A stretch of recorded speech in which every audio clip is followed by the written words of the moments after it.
Because it was another one of those nights, Al, man. It was another one of those nights. Let me turn down my theme music and get my mind right, because the Knicks went into the Barclays Center tonight. Battle of New York. Rivalry game. Act 1. Bragging rights on the line. And got their heads handed to them pretty easily. From the start of this game, the opening tip, they got their heads caved in.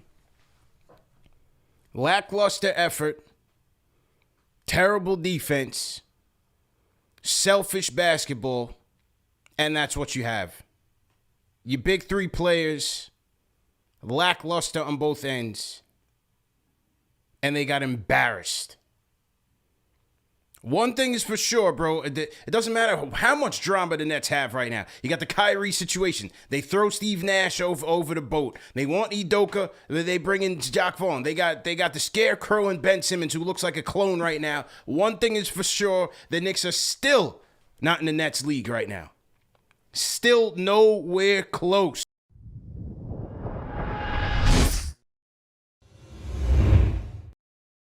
You cannot come out with that type of effort when you are an average to below average team.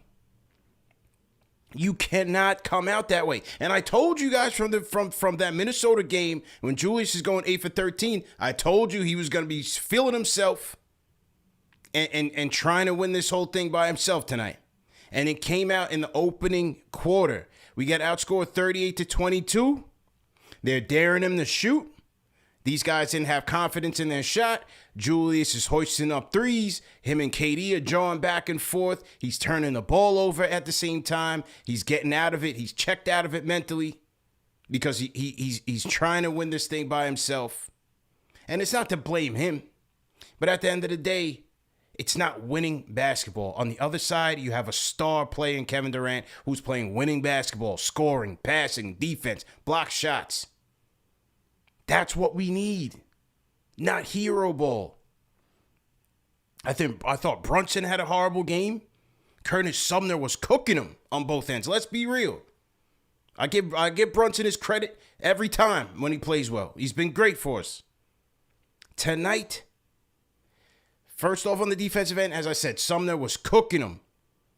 Offensively, we're not looking for you to be the savior, but you gotta facilitate and get guys going.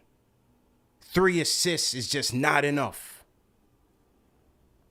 RJ, same thing. 3 assists is just not enough. We need them to be better playmakers. They had a chance in this third quarter. RJ started scoring a little bit, and they were trying to cut the lead. They could have cut the lead to about 12, 10 points. But it was just, again, bad decisions, selfish shots, selfish play. You have to play better than that.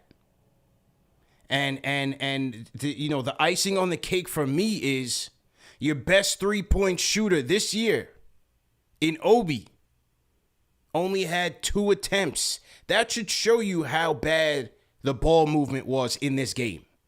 Only had 2 attempts. He can't feed himself, bro. He's not an engine. You have to set him up. You have to feed him. The ball has to move. And I just thought it was too much hero ball, selfish play, defense lackluster. Combine that with 65% from the free throw line. You're playing losing basketball. I think the one thing that stands out to me was the lack of ball movement tonight. It was just non-existent. You talked about a hero ball. You get Julius Randle starting out, and this is not just to point Julius, because there was not enough playmaking from Jalen Brunson, not from RJ, not from IQ, nobody. Derrick Rose didn't have it tonight. But you have stupid shot selections, and they were just forcing shots. They made it so difficult on themselves in the first quarter. Where was the ball movement? That was the thing we were talking about at the beginning of the season. The ball was flying around, humming. It looked like there was some cohesion at the start of the season. Tonight, it just went out the window. And you talk about when Brunson doesn't have it going, then they want Julius Randle to be the engine. I'm watching Randle be the engine. We know that doesn't work. He's driving into the paint, jumping up, trying to do kickouts. You have one that goes over to Kevin Durant as a turnover. Just points on the other side. Just you have doing one too where much. Doing too much. You have him chucking over to Cam in the corner. Cam has to jump up before it goes out into the 15th row, and then has to go set himself. And then his defender already gets out there to give him a good contested shot. It's just they dug themselves a hole way too early, and they made the game way too difficult. On the other hand, you see the Brooklyn Nets out there just passing to one another, and you want to talk about what stars do. You see Kevin Durant elevate everybody else around him. All right. He draws the attention. He's able to find everyone else who's cutting off ball. It's another thing we didn't have. People cutting off ball. Everyone's just standing around the perimeter. No one's moving, man. And everyone just like, they have their hands on their hip. They have their hands out ready to catch the ball. It's like, yo, cut. Just cut. Do something. Starters are the starters for a reason. That's right. You're going out there to compete. You're either giving us like even, like it's going in there even, or you're getting the lead. We should not have to rely on the second unit. As great as it was the last 2 seasons, we had to rely on our second unit to bring us back into games. That is not sustainable. It's just not.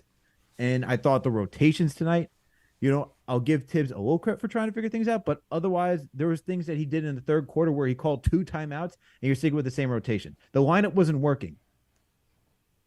Change it.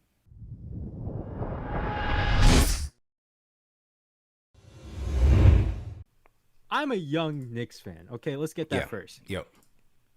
There's been some bad losses, but I don't think I've ever been so distraught, angry, and disgusted by what I just saw tonight. Okay? I don't even know what I saw on the offense side. Offensive? What? I didn't even know what I was watching. We run better plays in the park than whatever the hell I just saw. Okay? Defensively, that was a disaster. A whole disaster that I just saw defensively. And I have it written down right here. If I heard Tom Thibodeau say, I got to look at the tape, I was going to lose it. And sure enough, what did he say? We got to take a look at it. There's nothing to look at. You just saw this game. You were underprepared. You came in. Your game plan was to just guard KD. And guess what? It's not a one-person game. You had 4 players, Sumner, Claxton, Harris, Curry, combined for 63 points. All 4 guys, you could have stopped. You could have contained their points, but you just put all the attention on KD, which is what the Nets won, and now you lose this game. Yeah. Okay, let's take a look at our past 7 games, all right? Timberwolves, they only won that game, because Julius Randle was lighting up. But if the Timberwolves just made a couple of more threes, would have lost. Then let's not forget about the 3-point show that the Celtics showed on us, 25 of those. And then you barely squeeze out a game against the 76ers without Embiid and James Harden. All right, let's talk about DeJounte Murray against the Hawks, who committed grand theft larceny against us. Then you have the Cavs, Donovan Mitchell and Kevin Love having their own 3-point contest. You see how that's a reoccurring theme? 3 points? Because that's what Edmund Sumner did to us early this game. Then you have the Bucks. Remember that 17-0 run they did against us? Yep. Despicable. And this is horrible. Our corners are open. I said this against the Pistons game, our home opener. I said our corners are open. The most sought-out shot in the NBA. The most sought out. Teams are trying to buy that shot, and we leave it open. Tom Thibodeau, what are you doing? I get it. The personnel, whatever. You have to fix it. I don't know what's going on, and I am just pissed. I just want to say you made it as difficult as possible, first-time caller. All the points tonight, towards the end of the show, impossible to follow up. Everyone's speaking facts. You really can't speak anything wrong tonight when you have a game this bad. But really quickly, just want to say two things that really got me worried that everyone else has pointed out. IQ and RJ. What is their bag looking like right now? Have either of them progressed in the offseason? And you know it's bad when you're thinking about the offseason. And IQ, how many times does he get a wide open kick out, and decide to take a step back? That drives me crazy. I know I might sound like an OLED like that, but he thinks he's James Harden with that. That needs to stop. But other than that, everyone else is speaking facts. I appreciate it. Rapid fire. Thanks. Next show, Friday night, Knicks versus the Pistons. Let's see if they can get a bounce back win, man. CP and Alex, we out of here. Great show, everybody. We out of here. Peace.